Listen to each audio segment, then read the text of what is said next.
Hai, kembali lagi belajar bersama dengan Mem Paulina. Kali ini kita akan membahas tentang cermin cekung atau konkav. Dapat kalian lihat ya gambar cermin cekung seperti pada gambar tersebut. Pada gambar cermin cekung terdapat dua bagian. Yang pertama adalah muka cermin dan yang kedua adalah belakang cermin yang ditandai dengan garis-garis seperti itu.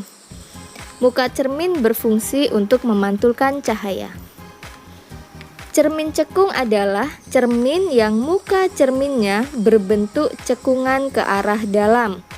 Dapat kalian lihat seperti pada gambar tersebut.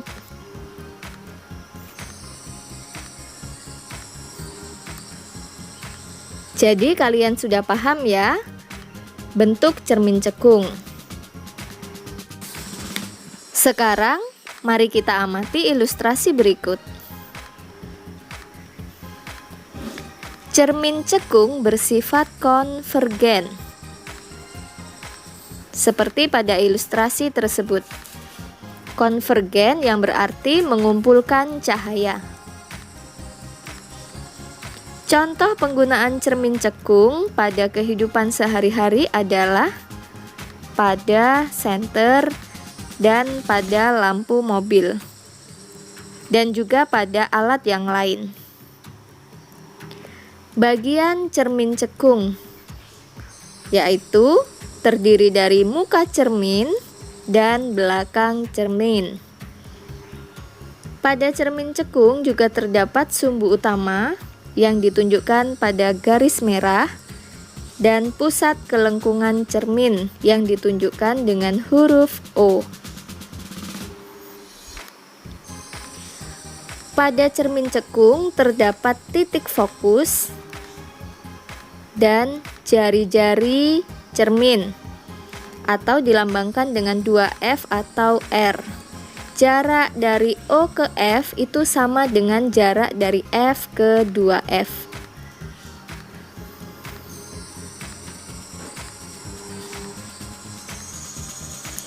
Pembagian ruang pada cermin cekung. Ruang antara pusat kelengkungan cermin dan titik fokus adalah ruang 1.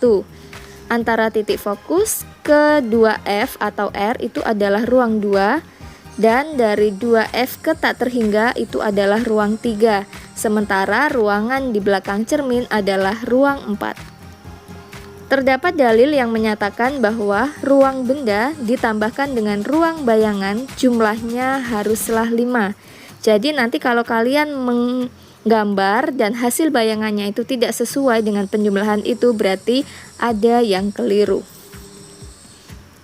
Berikutnya, sinar istimewa cermin cekung ada 3. Yang pertama adalah sinar datang sejajar dengan sumbu utama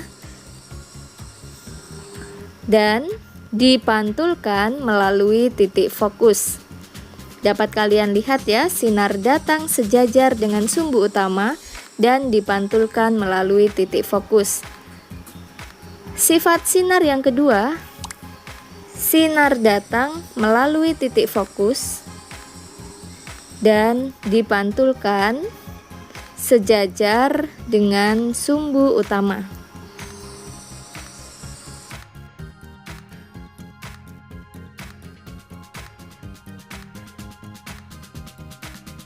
Sifat yang ketiga, sinar datang melalui jari-jari kelengkungan cermin dipantulkan kembali melalui titik itu juga. Ada beberapa teknik dalam menggambarkan bayangan.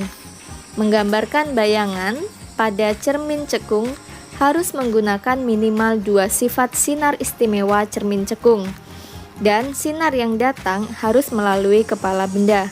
Kita contohkan benda berada di ruang 3 dan kita gunakan sifat sinar istimewa yang pertama dan yang kedua. Dan bagian sinar datang pertama kali harus berasal dari kepala benda. Sifat bayangan yang terbentuk adalah perpotongan dari sinar pantul. Dan terlihat bahwa tanda panah satu ke atas dan satu ke bawah, maka sifatnya terbalik. Dan ukuran benda dan bayangan itu bayangannya lebih kecil sehingga diperkecil, dan bayangan terletak di bagian muka cermin atau di depan cermin sehingga bersifat nyata. Benda berada di ruang 3 dan bayangan berada di ruang 2. Menurut dalilnya 3 tambah 2 adalah 5, maka gambar tersebut adalah benar. Berarti pas ya.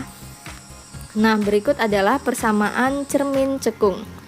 1/F sama dengan 1/S ditambah 1/S aksen. Dengan keterangan F adalah titik fokus, S adalah jarak benda, dan S aksen adalah jarak bayangan. Kita ketahui pada gambar cermin cekung bahwa titik fokus berada di depan cermin sehingga titik fokus bernilai positif. Terima kasih dan selamat belajar.